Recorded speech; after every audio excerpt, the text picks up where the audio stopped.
오늘의 말씀의 제목은 회복의 언약, 회복의 언약이라는 그런 말씀의 제목으로 오늘 말씀을 나누도록 하겠습니다. 한국 교육방송 EBS가 있죠. EBS가 1200명을 대상으로 한국 사람들이 가장 좋아하는 영어 단어가 무엇인지 조사를 해봤습니다. 한국 사람들이 가장 좋아하는 영어 단어, 그 중에 1위가 무엇일까요? 한국 사람들은 과연 어떠한 단어를 가장 좋아할까요? 1위는 러브, 사랑이었습니다. 한국 사람들이 이만큼 사랑이라는 단어를 좋아한다는 것입니다. 2위는 무엇일까요? 2위는 바로 해피, 행복이었습니다. 3위는 드림, 꿈이었습니다.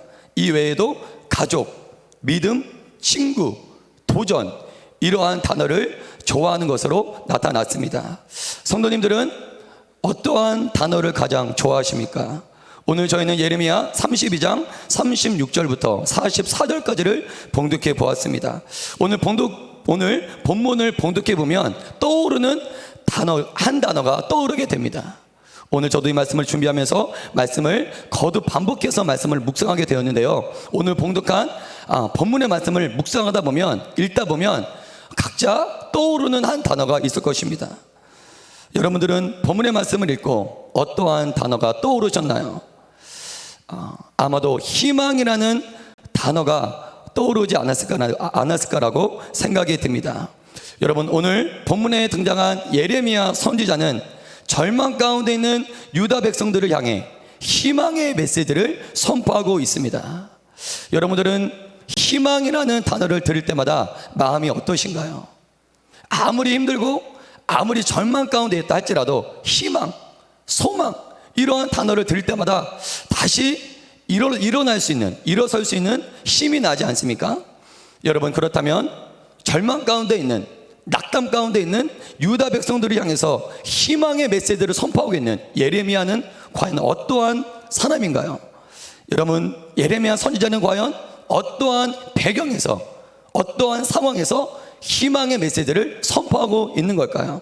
여러분, 예레미야는 여러분들이 아시는 것처럼 눈물의 선지자로 알려져 있습니다. 그 이유는 무엇입니까? 예레미야는 요시야 왕 때부터 남유다의 마지막 왕이었던 시드기야 왕 때까지 활동했던 선지자입니다. 그 시드기는 어떠한 시기였냐면 유다 역사에 있어서 가장 비극적인 일이 일어났던 시기였어요.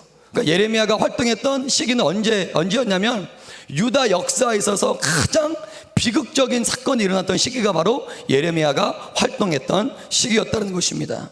여러분, 예레미야가 활동했던 당시에는 주변에 거대한 세 개의 나라가 있었어요. 애굽과 아수르와 바벨론. 이 세 나라는 고대 근동을 차지하기 위해서 패권 전쟁을 했습니다. 결과는 어떻게 되었습니까? 600년 동안이나 고대 근동을 차지했던 아수르가 바벨론에게 패배합니다. 그뿐만 아니라 정통의 강호 애굽조차 바벨론에게 패배하게 돼요. 여러분, 이 정쟁의 승리로 바벨론은 고대 근동의 맹주가 됩니다. 가장 힘이 센 제국을 이루게 돼요. 여러분, 그렇다면 근동을 차지한 거대한 제국 바벨론이 조그만 나라 유다를 가만히 내버려 두었을까요? 바벨론은 유다까지도 침공합니다. 몇 번 침공하냐면 남유다를 3번씩이나 침공해요. 유다는 버티다가 끝내 바벨론에게 멸망을 당하게 됩니다. 여러분, 예레미야는 유다가 멸망하는 이 모든 멸망 과정을 다 지켜보았습니다. 예루살렘 성전이 어떤 성전이에요? 하나님의 성전이에요. 하나님께 제사를 드리던 성전입니다. 그 하나님의 성전이 이방인의 발굽에, 이방 바벨론의 군사들의 발에 철저하게 짓밟혔어요. 또 하나님의 성전은 불에 타버렸습니다. 그뿐만 아니에요. 왕을 비롯해서 유다의 젊은 청년들과 수많은 백성들이 비참하게 바벨론의 포로로 끌려갔습니다. 예레미야는 이 모든 과정을 다 지켜본 거예요. 여러분, 그 시대상이 얼마나 암울했는지 우리 예레미야 애가 4장 1절부터 4절까지 말씀을 우리 함께 선포합니다. 시작. 슬프다 어찌 그리 금이 빛을 잃고 순금이 변질하였으며 성소의 돌들이 거리 어기마다 쏟아졌는고 순금에 비할 만큼 보배로운 시온의 아들들이 어찌 그리 토기장이가 만든 질 항아리 같이 여김이 되었는고.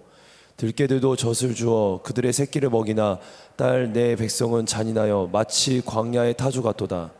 젖먹이가 목말라서 혀가 입천장에 붙으며 어린 아이들이 떡을 구하나 떼어줄 사람이 없도다. 젖과 꿀이 흐르던 예루살렘이었어요. 신령한 젖과 꿀이 흐르던 하나님의 약속의 땅이었어요.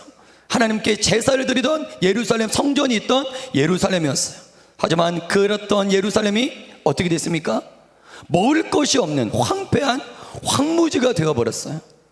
찬란했습니다. 다윗 왕족, 솔로몬의 왕족, 매우 영광스러웠어요. 그랬던 유다 왕조가 잿더미가 되어버렸습니다. 예레미야는 이처럼 유다 역사상 가장 비참하고 암울했던 시기에 하나님의 선지자로서 활동했던 비운의 선지자였어요. 여러분, 성경에는 하나님께 쓰임받은 많은 인물들이 등장합니다. 아브라함도 등장하고 모세도 등장하고 다윗도 등장해요. 그들은 서로 다른 시대에 태어나서 저마다 서로 다른 사명을 감당했어요. 아브라함은 아브라함이 감당했던 사명이 있었고, 모세는 모세가 감당했던 사명이 있었고, 다윗은 다윗이 감당했던 사명이 있었습니다. 여러분, 사명이 쉬운 사명이 어디 있어요? 어느 것 하나 쉬운 사명은 없습니다.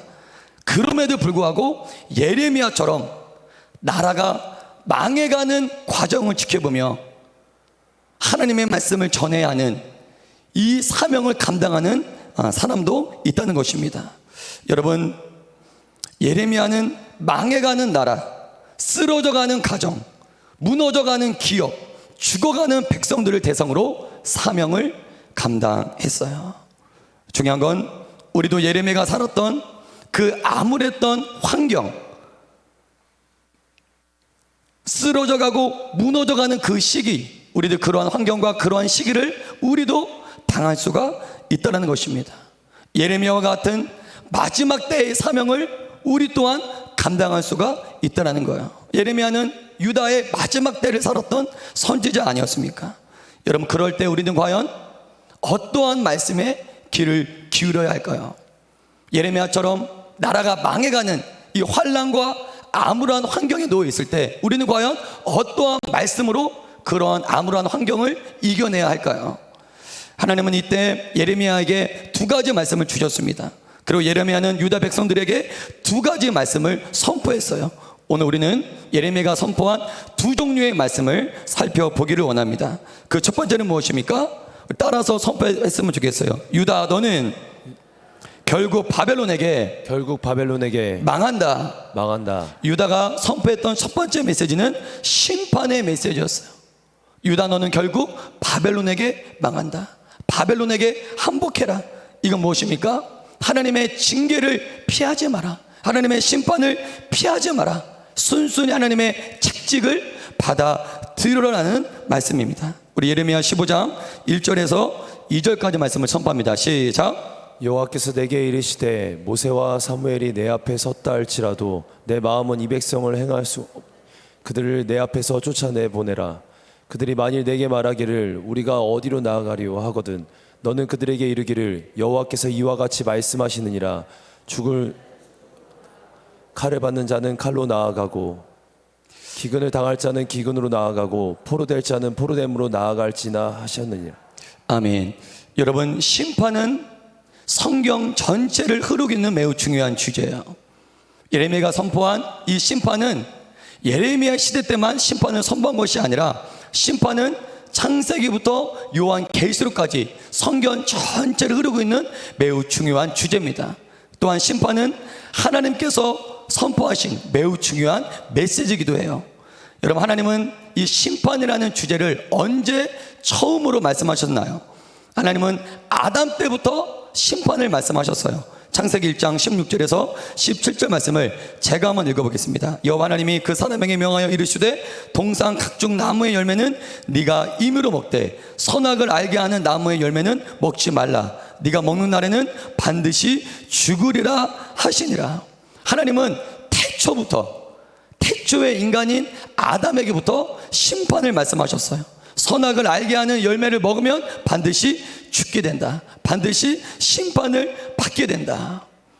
여러분, 창세기 초반부터 하나님은 하나님의 말씀을 벗어나면 심판이 존재해. 심판이라는 것이 존재해. 이 심판에 대해서 하나님은 처음부터 아담에게, 인류에게 말씀해 주셨다는 것입니다. 그리고 아담의 죄악으로부터 시작된 이 심판은 성경 전체, 요한계시록까지 이 심판은 흐르게 됩니다. 노아의 홍수, 소돔과 고모라의 멸망, 애굽의 10가지 재앙, 북이스라엘과 남유다의 멸망, 이 성경 전체를 흐르고 있는 두 가지 주제가 있는데요, 그 중에 첫 번째 주제는 바로 심판이에요. 여러분, 성경은 하나님의 심판의 역사라고 해도 과언이 아닙니다. 성경은 어떠한 역사입니까? 죄와 악에 대한 하나님의 심판의 역사로 성경은 이루어져 있어요. 그게 성경을 흐르는 한 가지의 거대한 축입니다. 이 심판은 요한계시록에도 등장해요. 요한계시록 20장 12절에서 15절 보면, 또 내가 보니 죽은 자들이 큰 자나 작은 자나 그 보좌 앞에 서 있는데 책들이 펴 있고 또 다른 책이 펴졌으니 곧 생명책이라. 죽은 자들이 자기 행위를 따라 책들에 기록된 대로 심판을 받으니 바다가 그 가운데에서 죽은 자들을 내주고 또 사망과 음부도 그 가운데에서 죽은 자들을 내주매 각 사람이 자기의 행위대로 심판을 받고 사망과 음부도 불못에 던져지리니 이것은 둘째 사망 곧 불못이라. 여러분, 하나님이 예레미야를 통해 유다의 멸망을 선포합니다. 유다의 심판을 선포해요. 그 이유가 무엇입니까? 바로 유다 백성의 죄악 때문이었어요. 예레미야 32장 29절에서 30절을 제가 선포합니다. 이 성을 치는 갈대인이 와서 이 성읍에 불을 놓아 성과 집곳 그 지붕에서 바알에게 분향하며 다른 신들에게 전제를 드려 나를 경노하게 한 집들을 사르리니 이는 이스라엘 자손과 유다 자손이 예로부터 내 눈앞에 악을 행하였을 뿐이라. 이스라엘 자손은 그의 손으로 만든 것을 가지고 나를 경노하게 한 것뿐이니라. 여호와의 말씀이니라. 여러분, 예레미야가 선포했던 첫 번째 메시지는 무엇입니까? 유다, 죄를 지은 유다, 너는 결국 바벨론에게 망한다는 것입니다. 여러분, 예레미야 메시지를 통해 우리가 깨달아야 될 첫 번째 교훈은 무엇입니까? 하나님의 말씀을 떠나 죄를 짓고 우상을 섬기면 반드시 그에 대한 징계, 그에 대한 심판이 찾아온다는 거예요. 하지만 그럴 때, 하나님의 징계가 찾아올 때 우리는 어떻게 됩니까? 그 징계를 거부하지 말고 인내하며 그 징계를 받아내야 됩니다. 회복의 때가 올 때까지 인내하며 그 징계를 받아내야 한다는 것입니다. 여러분, 성경은 죄에 대한 심판과 벌을 이야기하지만 심판과 벌만을 이야기하지 않아요. 예레미야가 하나님께 받은 두 번째 메시지는 무엇입니까? 그것이 바로 오늘 저와 여러분들이 봉독한 본문의 말씀이에요. 오늘 본문은 하나님이 유다 백성을 다시 포로에서 돌아오게 할 것이다. 유다 백성을 다시 회복시켜 줄 것이다. 성경은 심판과 징계를 이야기하지만 그것만을 이야기하지 않아요. 성경은 회복과 구원도 이야기하는 줄 믿으시길 바랍니다. 예레미야 33장 10절을 제가 선포합니다. 여호와께서 이와 같이 말씀하시니라. 너희가 가리켜 말하기를 황폐하여 사람도 없고 짐승도 없다 하던 여기 곧 황폐하여 사람도 없고 주민도 없고 짐승도 없던 유다 성읍들과 예루살렘 거리에서 즐거워하는 소리, 기뻐하는 소리, 신랑의 소리, 신부의 소리와 및 만군의 여호와께 감사하라. 여호와는 선하시니 그 인자하심이 영원하다 하는 소리와 여호와의 성전에 감사제를 드리는 자들의 소리가 다시 들리니 이는 내가 이 땅에 포로를 돌려보내어 지난날처럼 되게 할 것임이라. 여호와의 말씀이니라. 할렐루야. 하나님은 심판과 징계를 말씀하시지만 회복과 구원도 말씀하시는 줄 믿으시길 바랍니다. 이처럼 성경은 심판의 역사와 회복과 구원의 역사, 두 종류의 역사가 성경을 흐르고 있습니다. 오늘은 본문의 메시지를 통해서 회복에 대해서, 회복의 역사에 대해서 좀 더 집중해서 살펴보려고 합니다. 우리는 본문의 말씀을 통해 회복의 역사는 사람이 할 수 있는 게 아니에요. 사람이 회복을 이룰 수 있는 게 아니에요. 내 영혼의 회복, 가정의 회복, 우리 교회의 회복, 민족의 회복, 이 회복은 사람이 이룰 수 있는 것이 아니라 하나님께서 주체가 되어서 이루어 주셔야 되는 것입니다. 오늘 본문을 보면 반복되는 단어가 등장해요. 그것은 무엇입니까? 내가요, 내가. 그리고 나는. 여러분 말씀을 집중해서 묵상하다 보면 내가 그리고 나는 이게 6번이나 등장합니다. 그렇다면 본문에 등장한 내가는 과연 누구를 가리킵니까? 바로 하나님 자신을 가리키는 줄 믿습니다. 본문의 구조는 이거예요. 내가 무엇을 할 것이다. 내가 무엇을 할 것이다. 이러한 구조로 오늘 본문이 이루어져 있습니다. 몇 구절만 살펴보면 예레미야 32장 37절, 39절, 40절을 제가 읽으면 보라 내가 노염과 분함과 큰 분노로 그들을 쫓아보내었던 모든 지방에서 그들을 모아들여 이곳으로 돌아오게 하여 안전히 살게 할 것이라. 누가 안전히 살게 할 것이다라고 말합니까? 내가가 누굽니까? 하나님이에요. 하나님이 그들을 포로에서 돌이키겠다는 거예요. 39절과 40절을 보면 내가 그들에게 한 마음과 한 길을 주어 자기들과 자기 후손의 복을 위하여 항상 나를 경외하게 하고 내가가 나와요. 내가 그들에게 복을 주기 위하여 그들을 떠나지 아니하리라 하는 영원한 언약을 그들에게 세우고 나를 경외함을 그들의 마음에 두어 나를 떠나지 않게 하고. 이게 내가 무엇을 할 것이다. 이게 6번이나 등장합니다. 우리는 이걸 통해 무엇을 깨달을 수 있습니까? 유다의 모든 회복의 과정은 하나님이 주체가 되어 이루어 주신다는 것입니다. 우리는 어제 저녁 성교사님의 메시지를 통해서 큰 은혜를 받았습니다. 그중 아직까지도 제 가슴에 기억되는 메시지가 있는데 이거예요. 하나님이 다 하셨다. 이 메시지가 제 마음에 기억이 납니다. 성교사님이 이러한 말씀을 하셨습니다. 우리가 예수님을 믿을 수 있는 것도 내가 예수님을 믿는 것이 아니라 하나님이 우리에게 믿음이라는 선물을 주셨기 때문에 예수님을 믿을 수 있다고 말씀해 주셨습니다. 맞습니다. 예수님의 부활을 우리가 어떻게 우리의 힘으로 믿을 수 있겠습니까? 동정녀의 탄생 우리가 어떻게 우리의 힘으로 믿을 수 있겠습니까? 내가 한 것이 아니라 하나님께서 주체가 되어 믿게 하셨기 때문에 우리가 예수님을 믿을 수 있는 줄 믿으시길 바랍니다. 오늘 39절과 40절 보니까 내가 그들에게 한 마음과 한 길을 주어 자기들과 자기 후손의 복을 위하여 항상 나를 경외하게 하고. 하나님을 경외하는 마음도 하나님이 주셔야지만 하나님을 경외할 수 있다는 것입니다. 이처럼 영적인 회복은 내가 하는 것이 아니에요. 하나님께서 하나님을 경외하는 마음을 주실 때 우리의 영적인 회복이 이루어지는 줄 믿습니다. 그럼 우리가 할 일은 무엇입니까? 하나님이 회복해 주실 걸 믿는 거예요. 아멘. 그리고 회복의 때를 기다리는 것입니다. 할렐루야. 오늘 하나님이 약속하셨어요.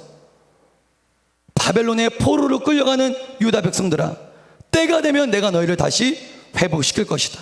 포로에서 다시 돌이킬 것이다.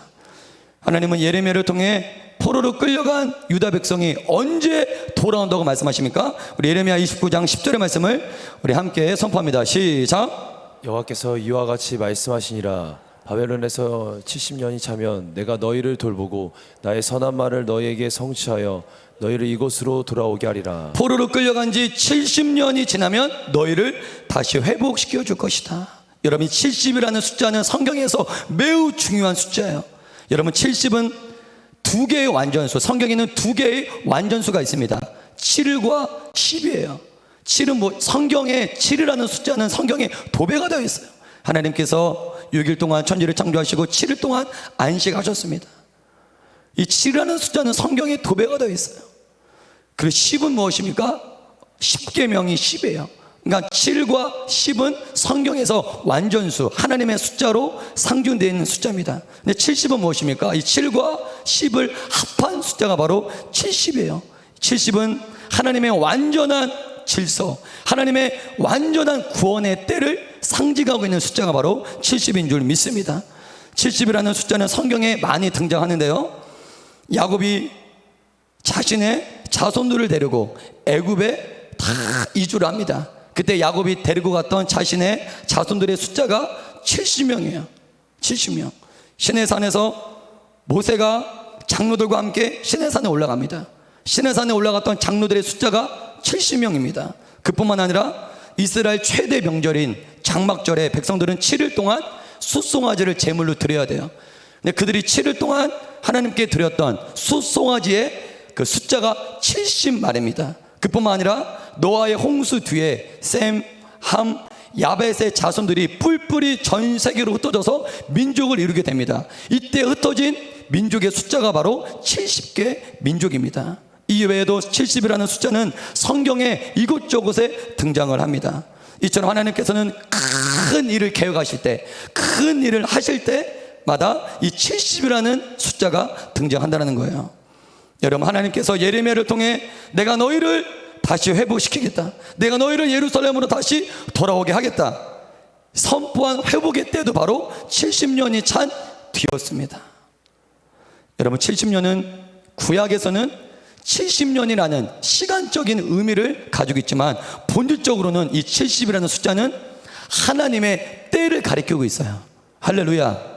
하나님의 때를 가리킵니다. 이처럼 하나님의 회복과 구원의 역사는 사람이 정한 때에 이루어지지 않아요. 하나님께서 정하신 때에 우리의 회복이 이루어지는 줄 믿으시길 바랍니다. 내 인생의 회복, 내 가정의 회복, 내 사업의 회복도 내가 정한 시간표가 아니라 하나님의 시간표에 따라 우리들의 회복이 이루어지는 줄 믿습니다. 그러게 우리는 하나님이 정하신 그때까지 인내하는 거예요. 우리의 믿음이 무엇입니까? 신앙이 무엇입니까? 기다리는 것이 믿음이에요. 기다리는 것이 신앙입니다.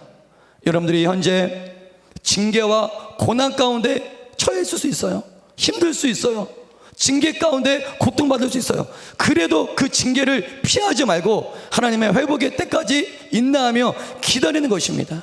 그게 바로 믿음이고 그게 바로 신앙이에요. 여러분, 근데 저희는 마냥 그냥 기다리기만 해서는 안 돼요. 하나님께서는 유다 백성에게 회복을 약속하시고 유다 백성들에게 한 가지 요구하신 게 있습니다. 그것이 무엇인지 아십니까? 우리가 너무나도 잘 아는 예레미야 33장 1절에서 3절 말씀이에요. 예레미야 33장은 오늘 봉독한 본문과 이어지는 말씀입니다. 우리 예레미야 33장 1절에서 3절의 말씀을 선포합니다. 시작. 예레미야가 아직 시위대 뜰에 갇혀 있을 때 여호와의 말씀이 그에게 두 번째로 임하니라. 이르시되 이를 행하시는 여호와, 그것을 만들며 성취하시는 여호와, 그의 이름을 여호와라 하는 이가 이와 같이 이르시는도다.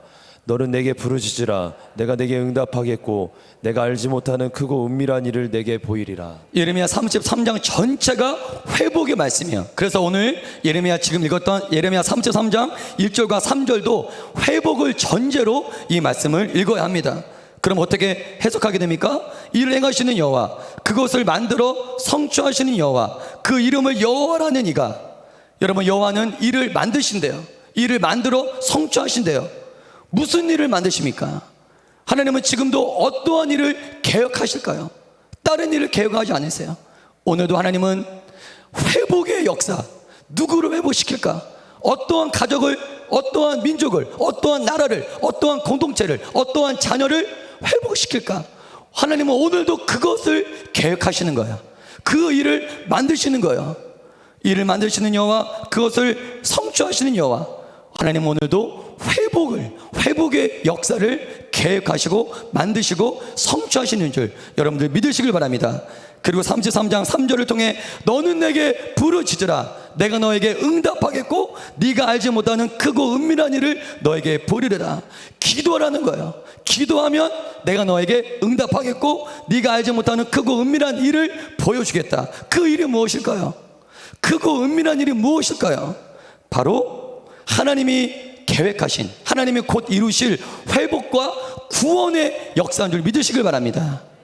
기도하는 자에게 하나님은 무엇을 회복하실지, 누구를 구원하실지 하나님께서 계획하신 회복과 구원의 역사를 기도하는 자에게 다 알려주시겠다는 거예요. 아무리 절망 가운데 있다 할지라도, 아무리 낙담 가운데 있다 할지라도 기도하면 기도하는 자에게 무엇을 알려주신다? 회복의 역사, 구원의 역사를 기도하는 자에게 알려주시겠다는 것입니다. 그래서 아무리 징계 가운데 있어도, 아무리 고난 가운데 있어도 기도하는 자들은 회복을 눈으로 봐요. 회복의 때를 눈으로 봅니다. 왜? 오늘 33장 3절 너는 내게 부르짖으라. 네가 알지 못하는 크고 은밀한 일을 보여준다라고 약속하셨기 때문에. 어떠한 자들만 징계 가운데 인내하며 승리할 수 있습니까? 어떠한 자들만 고난 가운데도 시험에 들지 않고 승리할 수 있습니까? 기도를 통해서 할렐루야 회복과 구원의 역사를 보는 자들만 징계와 고난 가운데도 승리할 수가 있는 거예요. 기도하지 않으면 하나님께서 나를 향한 회복과 구원의 때를, 우리 가정을 향한, 우리 교회를 향한, 우리 민족을 향한 회복과 구원의 때를 계획하셨는데도 불구하고 기도하지 않으면 그걸 몰라요. 전혀 알 수 없어요. 기도하는 자는 하나님과 동역자가 됩니다. 기도하는 자에게 나의 회복의 역사, 회복의 사역을 나와 함께 이루자. 기도하는 자에게 회복을 함께 이루자고 동역하죠 하나님은 말씀하세요. 여러분, 하나님께서는 회복을 기다리는 자에게 아무 요구도 하지 않으셨어요. 회복은 내가 하는 것이 아니라 하나님께서 회복을 이루시는 거예요. 근데 하나님께서 요구하신 게 딱 한 가지 있어요. 그럼 기도입니다. 내가 다 회복을 이룰 거야. 내가 다 구원을 이룰 거야. 너희는 기도만 해. 기도하면 그 회복이 어떻게 이루어질지 알려주시겠다는 거예요. 기도하시길 주님 이름으로 축복합니다. 기도하시길 주님 이름으로 축복합니다. 기도하는 자만 오늘의 징계를, 오늘의 고난을 넉넉히 승리할 수 있는 줄 믿으시길 바랍니다. 우리 마지막으로 예레미야 33장 15절에서 18절 우리 함께 선포합니다. 시작. 그날 그때 내가 다윗에게서 한 공의로운 가지가 나게 하리니 그가 이 땅의 정의와 공의를 실행할 것이라. 그날에 유다가 구원을 받겠고 예루살렘이 안전히 살 것이며 이성은 여호와는 우리의 의라는 이름을 얻으리라. 여호와께서 이와 같이 말씀하시니라.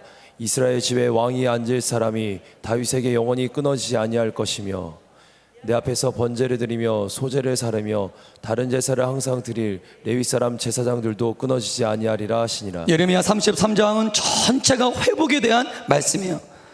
그때 내가 다윗에게서 한 공의로운 가지가 나게 하리니 그가 이 땅에 정의와 공의를 실행할 것이라. 그날에 유다가 구원을 받겠고 예루살렘이 안전히 살 것이며. 여러분, 다윗에게서 나는 공의로운 가지가 누굽니까? 오늘 예레미야의 이 선포를 통해 장차 오실 예수 그리스도를 보아야 할 줄 믿습니다. 예수 그리스도를 보아야 할 줄 믿습니다. 그날에 유다가 구원을 받을 것입니다. 예루살렘이 완전히 회복될 것입니다. 우리의 회복은 예수님으로부터 완성이 돼요. 예수님으로 인해 우리의 모든 고난과 징계가 회복이 되는 줄 믿습니다. 그리고 우리는 기도의 자리에서 누구를 보아야 합니까? 기도의 자리에서 우리는 예수 그리스도를 바라봐야 할 줄 믿습니다. 너는 내게 부르짖으라 내가 너에게 응답하겠고 네가 알지 못하는 크고 은밀한 일을 너에게 보이리라. 이건 바로 예수님을 말하고 있어요. 기도 가운데, 오늘 새벽 기도 가운데, 절망 가운데, 낙담 가운데 부르짖는 이 새벽 기도 가운데 예수 그리스도를 만나고 예수 그리스도를 보는 이 복된 기도 시간이 되길 주님의 이름으로 간절히 축복합니다.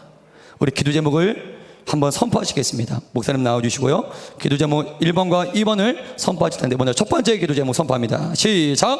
하나님, 현재 나의 고난이 무엇 때문에 왔는지 깨달을 수 있는 말씀을 허락하여 주옵소서.